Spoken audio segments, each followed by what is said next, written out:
Pemerintah Kabupaten Badung menerapkan kenaikan tarif masuk ke sejumlah objek wisata. Sejumlah pelaku pariwisata berharap agar kenaikan tarif tersebut dibarengi dengan peningkatan pelayanan di sejumlah objek wisata.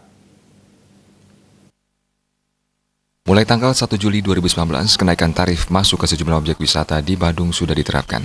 Berdasarkan peraturan baru tersebut, pelaku pariwisata Anagung Tri Chandra Arga mengatakan, kenaikan tarif masuk ke objek wisata diharapkan bisa bermanfaat bagi daerah.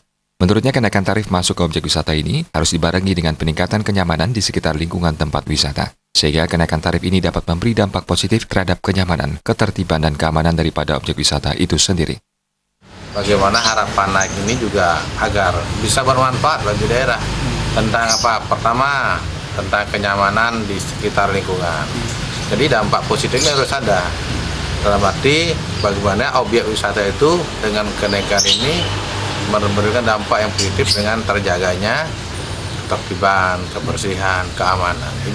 Ini yang harus dalam hal mungkin dengan biaya-biaya kenaikan ini, biaya itu bisa dipakai untuk menunjang wilayah yang sedikit.